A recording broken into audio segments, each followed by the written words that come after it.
Welcome, fellow Clashers. I hope this day finds you well, and thank you so much for stopping by Clash of Clans Attacks. As today, we're going to review some of the current record holders in Clash Royale, and it just happens that they're in, this clan called Full Attack. Now, right now, Missions has more wins than any other player in the game. He is nearing 2,500 wins.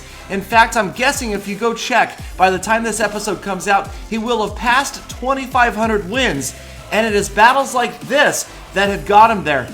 Yes, it's a couple of level 10s going at it. Ostry from Golden Man. That's got to be a reference to the Prince card, the Golden Boy, as I've heard it called before. And sure enough, Ostry is going to pull out the Prince card in just a little bit. So I like this. I've tried this strategy before that Missions used here. An early, quick front deployment of Spear Goblins sometimes can grab you a few hundred hit points, and it did in that case. In fact, Ostry, I don't know if he's asleep at the wheel or he's waiting for a bigger push, and sure enough, here it comes, Hog Rider, Wizard, and Spear Goblins. Ostry very quickly becoming known for his calculated style, this very well-balanced deployments where he is focused on taking down groups of your troops, but that one pretty much nullified by Mission's Wizard, and now Mission with his own Wizard Hog Rider push.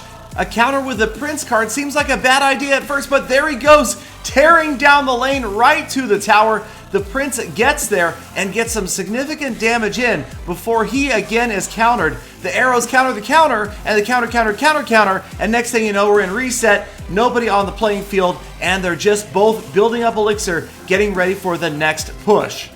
Now, we've seen no structures at all in Ostry's deck. That is a little bit unusual, very aggressive, and sure enough, Ostry dropping. Now it's Hog Rider and a Bomber, countered by the Barbarians. They do pretty much a linebacker block of that tower. The Hog Rider does get in one shot, but now Missions with a big elixir advantage with the Soul Barbarian moving after the other tower. He is going to drop a Wizard, and paired with the Wizard, of course, yes, it's the Hog Rider again. The Hog Rider outrunning the Wizard again, countered just like we saw before by the Prince. This time the Prince is going to turn around, finish off that Hog Rider, and as we see so often in this game, the counter becomes a push of its own onto the tower, and Ostry goes ahead, 1 crown to 0. That Prince, just a deadly combination when other cards are backing him up or distracting units that are in front of him. And Ostry again on the move. Looks like he's got a serious advantage right now, and Missions shooting for the other tower. Rather than protecting the king, he's gone for the left tower.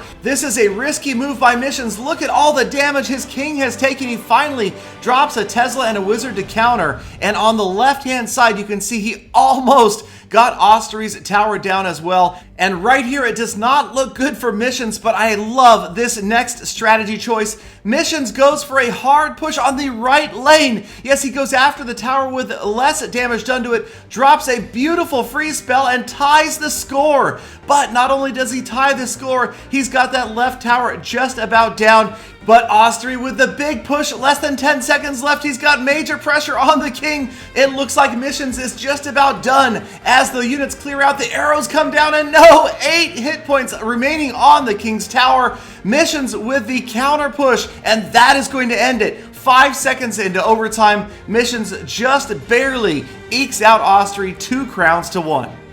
Now, our Full Attack clan is just packed with talented players. I wish I had time to feature them all, but another I'd like to talk about is a name you might be familiar with from Clash of Clans. Yes, it is Apex. He is currently the highest ranked level 11 player in the game. If you look at the leaderboards, he is 4th, and the top 3 players are all level 12. In fact, Apex may become the first level 11 to pass 4,000 trophies. And way up there on the leaderboards, of course, you are going to be facing mostly level 12 players. And that's what we have a replay of right here. This is Apex versus Smurf, who is carrying completely maxed out cards, level 12, maxed in every way, shape, and form. Now, Apex does have a lot of maxed out cards himself, but check out this move from Apex. Talk about a mad elixir demanding rush.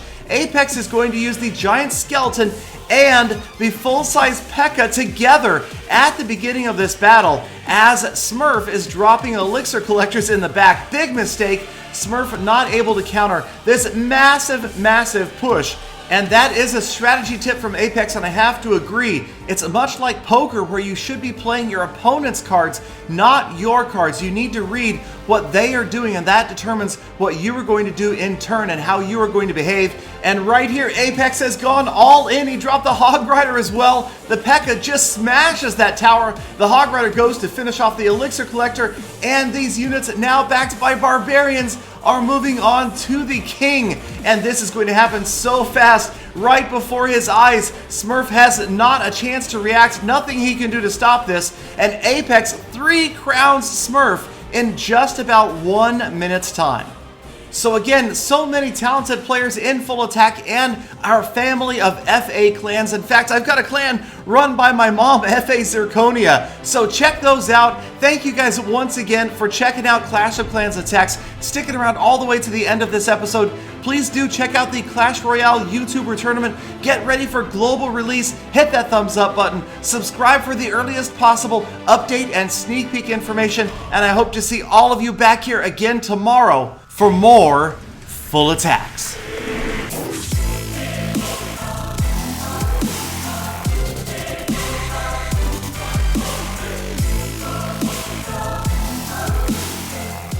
Galadon, 1v1 mate. Come on, I'll give you a full tick.